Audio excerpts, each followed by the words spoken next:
Et pour la dernière de l'année, je vais laisser Sacha poser la première question. David Tebib. C'est moi. Quand tu mets du suspense comme ça, c'est pas bon. Est-ce qu'il va rester? On parle de qui? On parle de la mascotte. D'après Est-ce vous? qu'elle va être, est-ce que la mascotte va être toujours Sam? Moi, je suis Ça convaincu aurait que pu oui. Ça aurait pu être une bonne question. Je suis convaincu que oui. C'est une mascotte qui plaît à tous les supporters, qui plaît à tout le monde. Donc, Alors oui, je pense pas que Sacha parlait de Alors, ça. je parlais d'une autre personne qui plaît aussi à beaucoup de monde, certainement. J'ai bien compris que Oui, c'était. je le sais. capitaine emblématique Julien Robichon, qui arrive en fin de contrat en juin prochain. Il avait déjà prolongé d'1 an l'an dernier. Est-ce que ça sera encore le cas cette année? Alors, la première des choses, et évidemment, sans faire de langue de bois, c'est de rester vraiment focus sur les 2 derniers matchs qu'il nous reste à jouer, à savoir un match très important face à Chartres, dans quelques heures, et puis également le Paris Saint-Germain. Bien évidemment que nous allons nous poser très tranquillement avec Julien, mais pas que, pour discuter un petit peu de la Parce suite. que c'est vrai qu'il y a la Souvenez-vous- particularité au hand que ça se joue assez tôt. Hein. Vous avez Oui, déjà oui. officialisé des recrues. Alors, Et des départs aussi. certains joueurs clés, j'allais dire, dans l'échiquier d'un set majeur, sont extrêmement difficiles. Sans faire offense, évidemment, Bien sûr. à Julien ou à Mohamed Sanad aux ailes. Vous savez ce qui est le plus recherché dans le handball.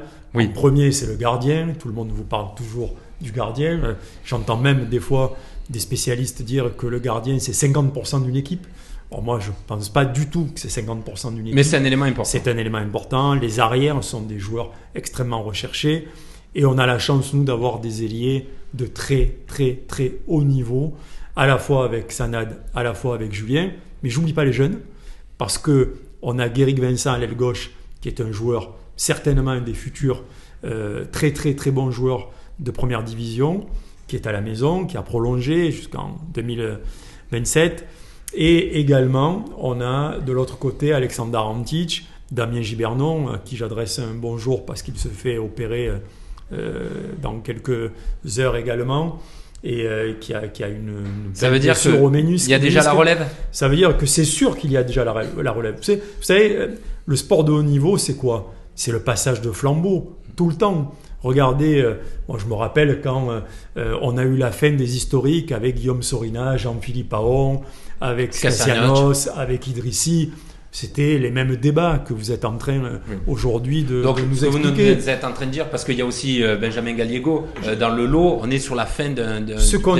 On est plus proche quand même de la fin avec Oui. des joueurs qui arrivent à 35 ans que du début de carrière de Guéric Vincent, de Alexander Mais votre Antic. décision, elle est prise ou ça sera Non, vraiment non, avec non. eux Alors, début non, de l'année où il y la aurait... chose qui est importante, c'est de discuter avec les personnes concernées. C'est pour ça que je me réserve complètement le droit, et c'est pas sur le plateau d'Objectif Gare que je on le vous comprend. donnerai quelques scoops que ce soit. Je vous en ai donné déjà suffisamment avec la création d'une Si association. les premiers intéressés sont pas au courant, il vaut mieux leur dire à eux en premier. Oui. Et évidemment que le rendez-vous se fera.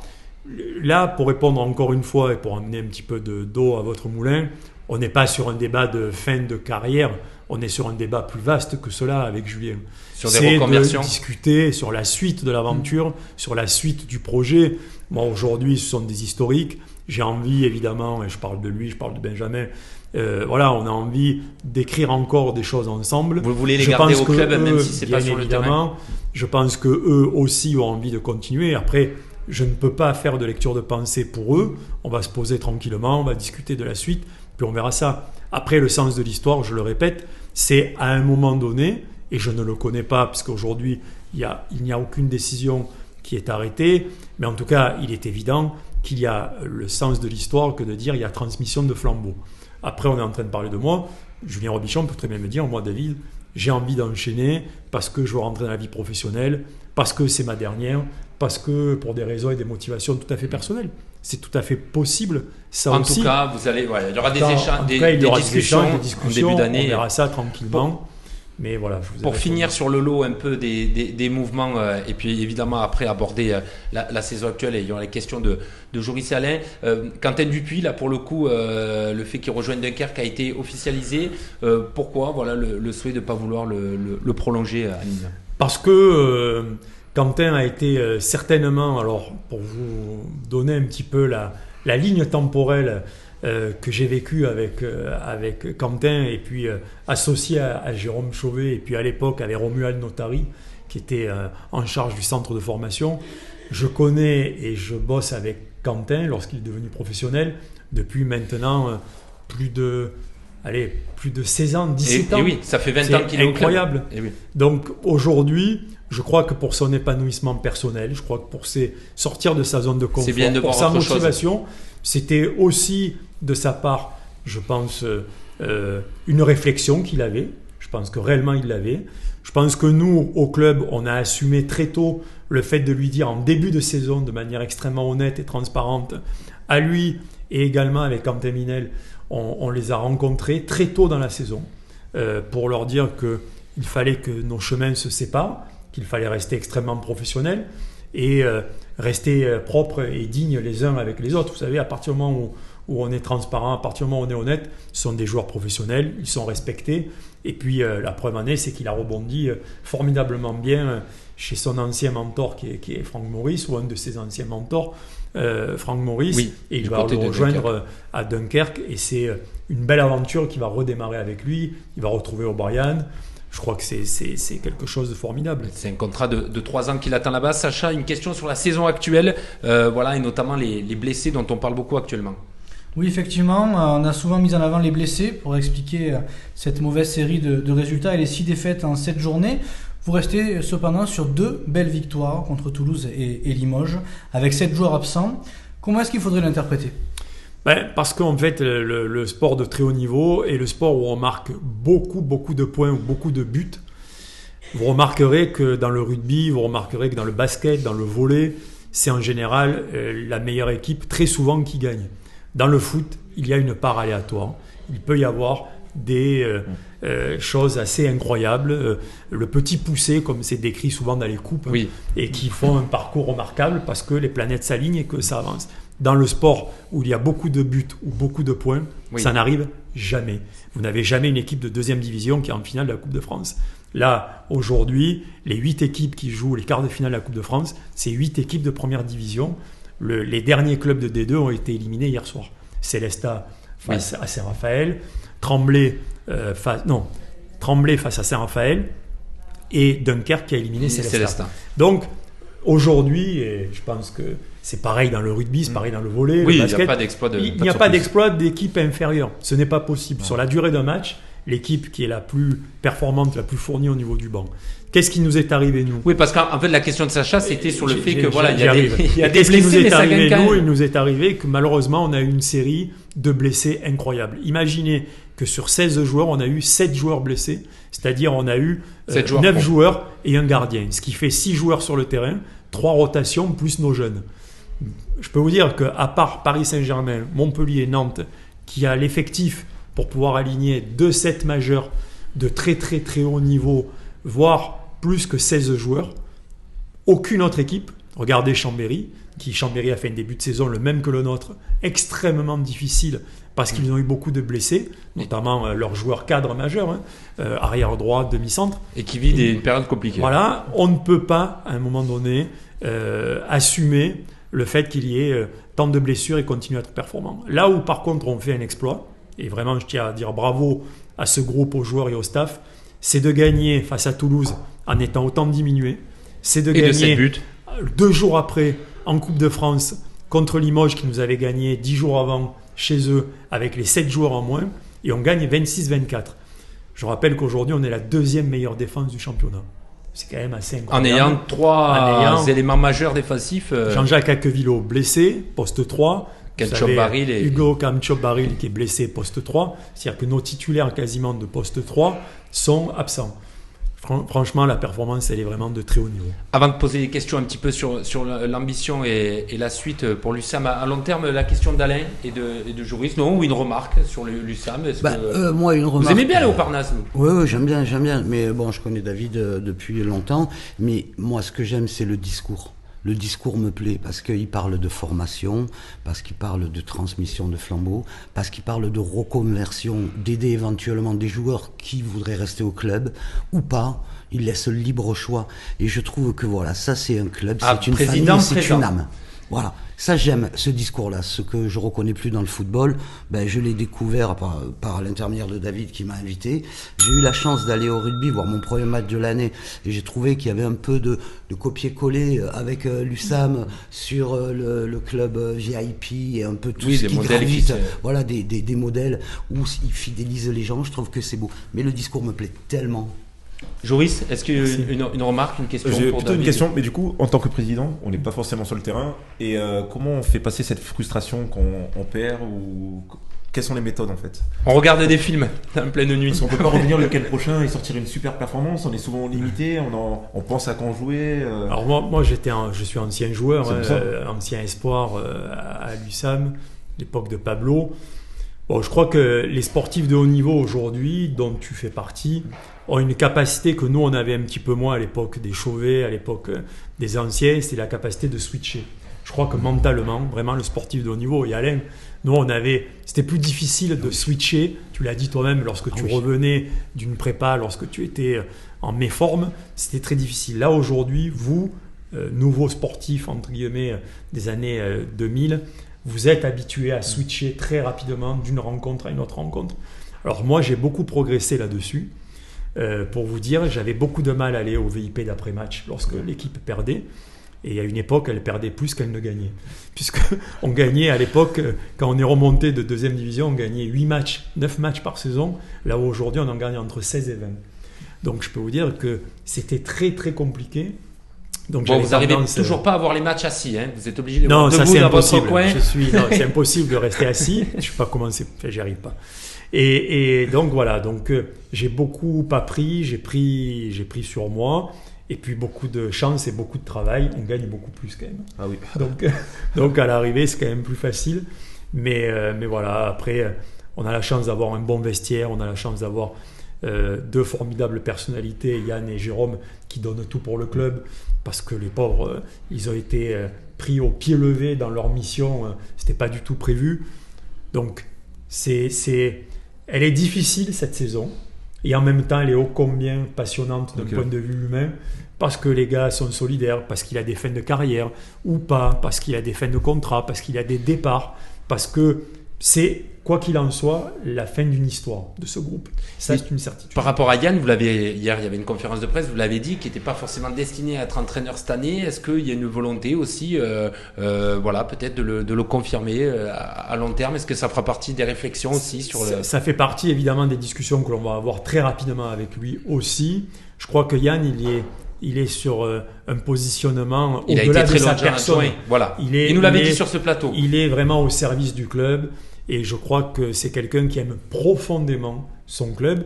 Donc lui, il va se mettre évidemment au service du projet qui va être évoqué avec lui. On commence à y travailler avec Michael Higou, on commence à y travailler avec Jérôme Chauvet depuis quelques semaines, pour tout vous dire. Et là, très rapidement, vont avoir lieu des rendez-vous avec lui. Mais je n'ai pas de questionnement quant à l'engagement moral, handballistique, tactique de Yann. Oui, il sera au service du club. Qui aura tout fait, Voilà. qui a joueur, Nîmois, adjoint, entraîneur, qui a tout fait, même si le temps est écoulé. On a encore une ou deux questions, Sacha, sur la suite un petit peu et les ambitions de l'USAM. Tout à fait, vous avez repris l'USAM, David Tebib en 2012, ça va faire 12 ans l'année prochaine. Avec vous, le club a franchi un palier, donc passant de jouer le maintien à jouer l'Europe. Désormais, vous jouez le top 5. Quelle est votre ambition à long terme? Est-ce qu'il faut viser plus haut? Est-ce que c'est réalisable, ou financièrement la marche est un petit peu trop haute? Non, je crois qu'aujourd'hui, on est dans un groupe, comme je l'ai dit, qui est un groupe extrêmement dense, avec 5-6 équipes qui, chaque saison, ont l'ambition de jouer le haut du tableau. J'enlève, je le répète, Montpellier, Nantes, Paris, et après, qui sont au-delà, en très termes de concurrentiel. budget, presque du double de celui que nous avons. Donc, vous ne pouvez pas rivaliser avec ce type d'écurie. Et après, vous avez Saint-Raphaël, vous avez Nîmes, vous avez Chambéry, vous avez Toulouse, vous avez Aix-en-Provence. Nous sommes dans ce groupe-là, avec maintenant Limoges, qui est en train d'être une place forte, émergente du handball. Vous avez des clubs comme Cesson, qui sont des poils à gratter. Bref, vous le savez, le championnat de première division de hand. Chaque journée, il peut y avoir une Parce surprise. qu'à un moment donné, vous aviez envie, vous aviez parlé de Ligue des Champions, d'essayer de voir plus haut. L'arrivée de notamment Lubomir Vranjes, meilleur entraîneur du monde, était dans cette optique-là. Mais voilà, peut-être une prise de conscience aussi qu'en termes de moyens, c'était compliqué d'aller atteindre ces 3 mastodontes aussi. En fait, pour arriver, si vous voulez, à vous installer sur l'échelle supérieure des 3, c'est véritablement des moyens financiers supérieurs. Là, aujourd'hui, on travaille vraiment de bonne qualité et on fait du bon job. Et 2, un outil qui puisse permettre au développement, à savoir quelques affiches qui peuvent faire plus que 4000 personnes, comme on va être à guichet fermé au Paris Saint-Germain. Aujourd'hui, on a un très bon outil, mais qui a été pensé, parce que le Parnasse Infernal, je veux dire, il restera dans la mémoire des passionnés de sport de la même manière qu'est resté Pablo Neruda. Le Parnasse Infernal a trouvé son identité. Je veux dire, le Pablo Neruda, Alain, moi j'y ai joué en levée de rideau en tant qu'espoir. Allez voir les copains de on valeur. croyait qu'il y avait 3000 personnes. En fait, vous savez, la capacité de Pablo, c'était 800 personnes. Et oui. Et sauf qu'il y en avait sur le plafond, il y en avait sur les marches.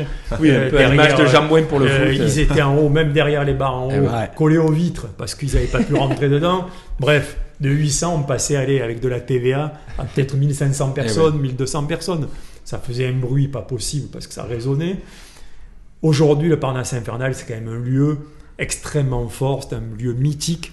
Donc, je pense que tôt ou tard, il y aura évidemment des évolutions. C'est le sens de l'histoire que de rénover. Oui, il y a un projet qui est en cours. Bon, ça va prendre du temps. Mais... Voilà, ça va prendre du temps, mais ça se fera. Bon, je rappelle quand même que notre premier partenaire avec lequel nous travaillons, lorsqu'on était en 2e division, et là, je décorrèle complètement de l'aspect politique des choses. Je parle d'humain.